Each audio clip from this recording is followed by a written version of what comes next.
my gray minivan that's gone 240,000 miles, and in which I boldly and courageously, as if I were in a sports car, make sales calls across the fruited plain here in Chattanooga.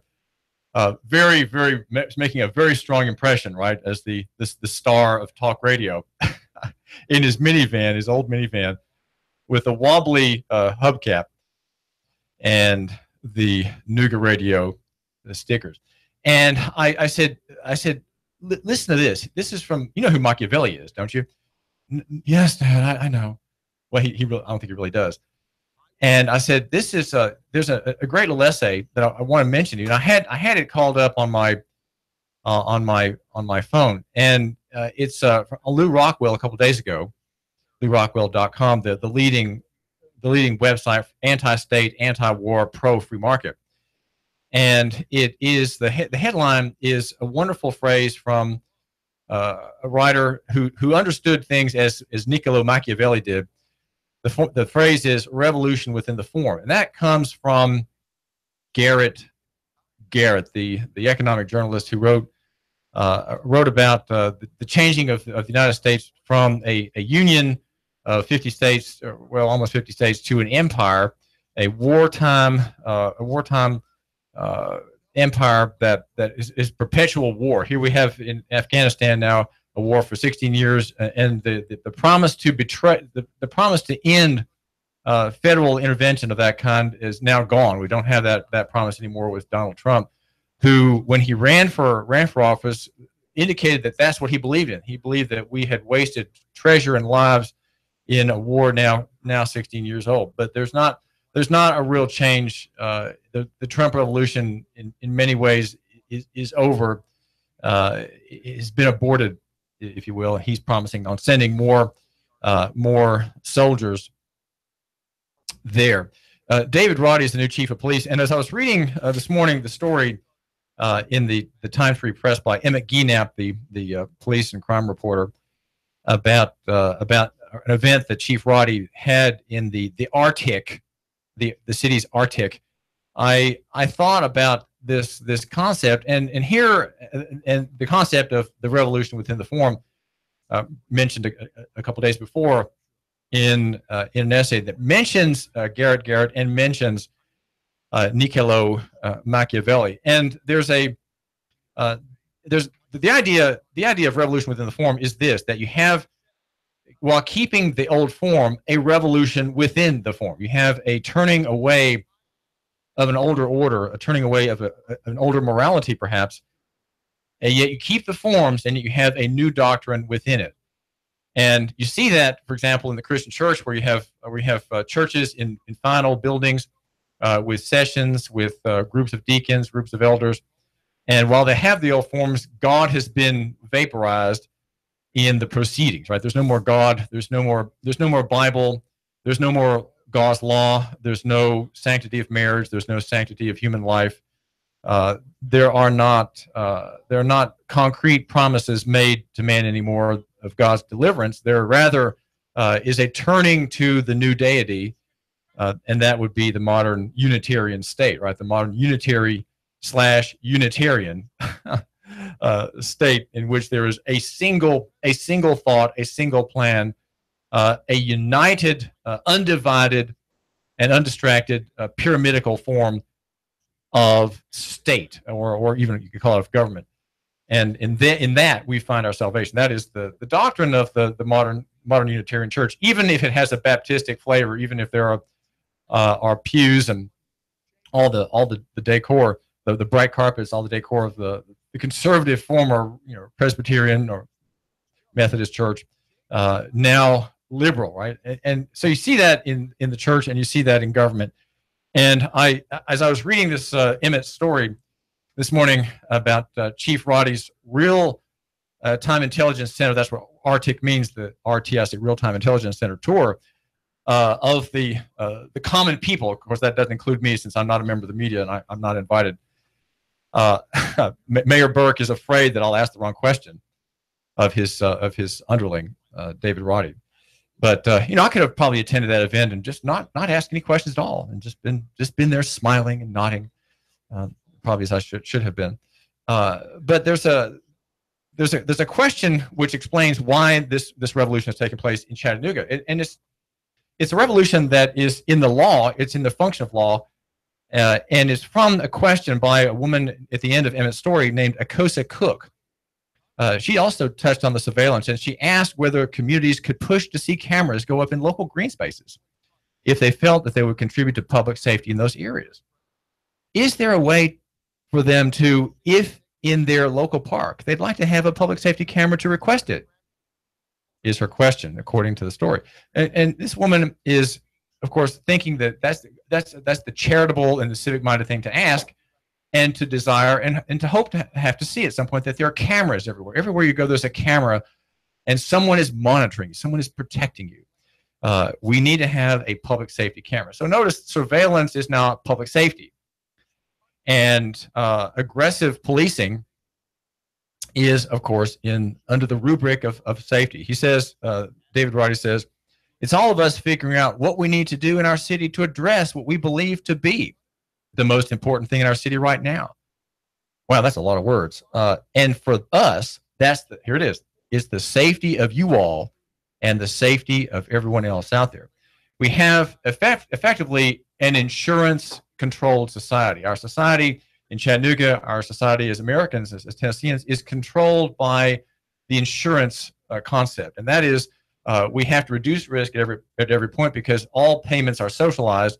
All compensation for wrongs and injuries are socialized, and since we all therefore have a stake in reducing risk, in making sure that we have mass safety. There are no hard consequences really for anybody anymore, whether someone traveling in a car and driving, someone who owns a house and has a fire. Everyone is insured, everyone is guaranteed, everyone is protected. So insurance and the welfare state and socialism are all kind of the same concept, right? And there's not to say that inherently the idea of risk pooling is bad, of caring for others and compensating others who are our neighbors, raising the barn of the neighbor together, as it was in the 19th century. People they'd come from miles on certain days to help the new family get the barn up, and making it a great social occasion, giving sweat, bringing lumber, bringing nails, all helping chip into the newcomers in the valley, right? The new farm family, and then if there's a fire, that all pitch in together to build a quick house for the dispossessed and their surviving belongings, working together to bring a restoration of a damage from a flood or a fire. That is of course Christian in its outworking. Christianity requires these things. It does require sharing of risk together and helping each other out.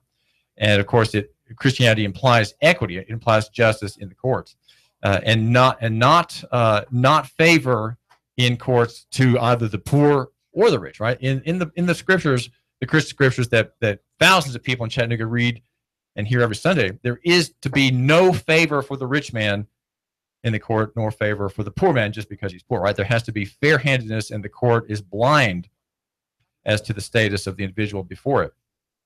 That is to say, the status in wealth and means, it is to be blind. Now, the question about the form is this, and David Roddy, the new chief of police, is concerned about safety, and I just want you to ask you this question, you, my listener. You agree with that, right? You think that that's a good way of seeing things, as the mayor does. The mayor and his chief think alike. The mayor said according Emmett Ginnap's story, this started several years ago when Mayor Burke started trying to figure out how do we leverage technology with our police department to most effectively address crime with the finite amount of resources that we have. And it goes on to say, on any given day, there is a set number of police officers that you have out patrolling our communities, and a certain number of investigators that follow up with specific types of crimes. Those resources, even when they are all brought to bear on something, are still finite. So in other words, we don't really have enough officers, and there's only so much they can do in the way of safety. So how do we leverage the individual men and women with technology? And that's how we have arriving now a kind of military spy agency system at this real-time intelligence center. It is using cameras, using surveillance, and the more we have, the safer we are becoming. Now, this comes to the question about the form and how things have changed, and how we don't have cops anymore.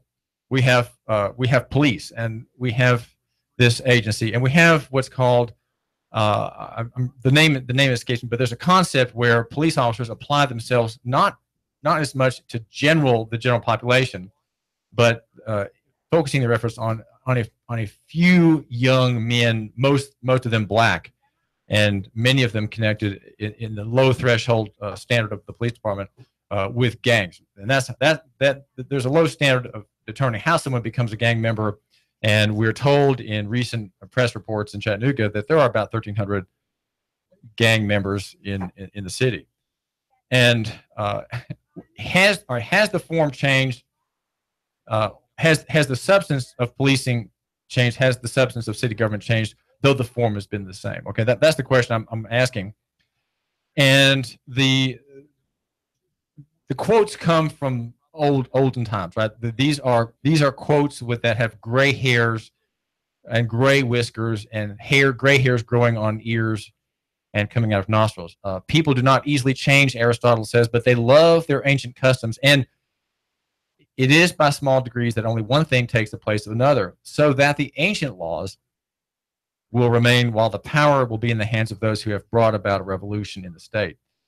And Machiavelli has this idea that Garrett builds upon, and he says that he who desires or wishes to reform the condition of a city, and this I read to my son, and he said, Dad, I just really can't follow that. A 14-year-old whom I want to be a sapient man, I want to be a wise and good man, doesn't follow Machiavelli. I said, son, these ideas permeate our time. And Machiavelli, and I defined what Machiavellianism is to him, and he just kind of blinked at it. But Niccolo, the great pragmatist and the great utilitarian in politics and government, the enabler of Pol Pot and the enabler of totalitarian systems, he says that if you wish to reform the condition of a city, or that it be accepted, and that it will be able to maintain itself to everyone's satisfaction, is forced to retain at least the shadow of ancient modes, so that it might seem to the people that order has not changed, though in fact the new orders are completely alien to those of the past. For the universality of men feed as much on appearance as on reality. Hear what he says, that men feed on appearance as much as on reality. Indeed, in many cases, they are moved more by the things which seem than by those which are. And this much should be observed by all who wish to eliminate an ancient way of life, and then he has some Latin here, in a city, and reduce it to a new and free way of life. One ought, since new things alter the minds of men, to see to it that these alterations retain as much of the ancient as possible. And if the magistrates change from those of old in number, authority, and term of office, and here's the best part, they ought to retain at least the name. So you keep the name, though the function has changed, though there has been a revolution, there is kept the shadow of ancient modes, right? And yet within that form, within, let's say, policing, right, the police department, there is a new life, a new vigor, a new strength, a new purpose. And that is, well, how let me ask you this. We have the police department, the CPD, right?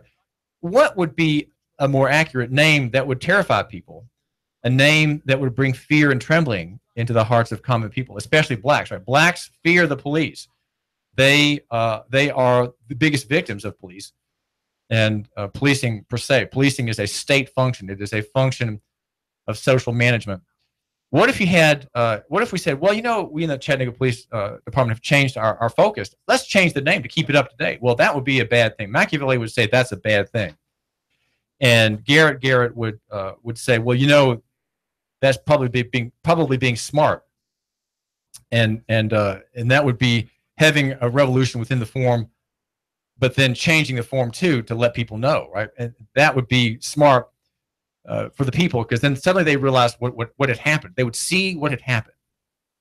and they would become alarmed, fearful, and maybe they would revolt. Maybe they would throw out the Democratic liberal mayor of the town who allowed all that to happen. But of course, these things have been happening regardless of the party involved. It's not, these things happen whether the mayor is a Democrat or Republican, whether he's a so-called conservative or whether, I bet Dave Crockett would have done the same thing. If he had been mayor, he would have done the same thing. Larry Groen, who has left town, moved out of Chattanooga since running for mayor, would have certainly have done the same thing. Larry Groen would probably have been worse than the liberal Democrat mayor that we have. Groen being the Tea Party Republican, right? The Tea Party types are probably worse than Democrats as far as policing goes. They believe in policing, and here's what perhaps we could call the Chattanooga Police Department. It could be called the Chattanooga Security and Safety Force rather than the CPD. CPD is the old form. Now, the word policing and police, I think, is scary enough just by itself. It's an old form, yes, but it's, for me, in my mind, it's not reassuring to hear that, to see that. These are not things that reassure me. They make me uneasy, and they make me uneasy because there is a general there's a kind of casuistry in that department where there are words made that are not true words. There are things said to the people that are not true.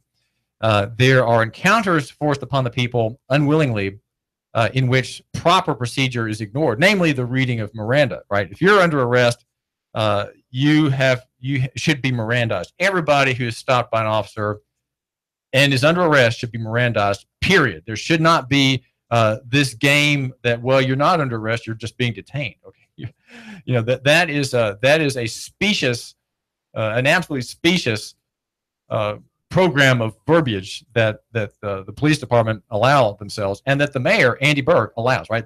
And I say I put it to Mayor Burke because the police department is his agency. It's highly political. By definition, is political, and it is part of executive government. It is part of government in America. Monarchical, of course, referring to the monarch's word being law, right? That is monarchical. And it is, of course, in the administrative law realm. Police don't have authority to touch anybody who's innocent, who's exercising a right. They have authority, really, and mostly against those who have some kind of privilege and are operating under some kind of privilege, namely the use of cars in transportation. That's the great privilege everybody takes part in, and no one thinks that they can travel freely, right? That is truly the Minority Report, because very few people know that, understand that, or believe that, and most probably don't care about it one way or the other. But there is this change in form. So what if the CPD had a new name that boldly declared who we really are? And I suggest to make the most of it and call it the Chattanooga Security and Safety Force. That's like all in the East Bloc, you would have these security services that had all names like that, right? In Germany, the National Socialists had the Gestapo, and that's just I think it's Gestapolizei, and that was shortened up to Gestapo. And that word, you know, when the Gestapo knocked on your door, you just say goodbye to your wife and children and watch them with tears as you're turned into the waiting Volkswagen to go downtown for an interrogation. With some unusual context we have detected in your life, sir, we'd like to know more about these people whom we think are trading in stolen Wehrmacht, foodstuffs, right? That's what we're here about. And then we find out that you have a Jewish connection. Well, these are names that are grand and anonymous, and that I think would be terrifying. But Chattanooga Police Department said, well, these are our guys. We strongly support the police. We are, we're a blue family, right? And so I just wonder about the form. What is the form, and has there been a revolution in the change in that form? And there has been, and that is, it's a long tracing out of this change from a common law society, a society protected by biblical warrant, to one where you don't really have rights anymore. Everything that's not forbidden is required. Much is in the administrative realm of law under some kind of privilege, right? There's a difference between a right and a privilege. A privilege is something that you're allowed to do, and if you're caught doing it without the proper forms, you are harassed and arrested, right? When you exercise by right, you're held to account by no one, right? If you're not hurting anybody or injuring somebody, no one can make you stop and answer questions, right? Because you're innocent. You have a common law right to move about and to mind your business. A lot of that's changed, and we are the poorer for it here in local economy and a not so free market. David Tulis. In-depth traffic, news, and information. Mornings on Nooga Radio, AM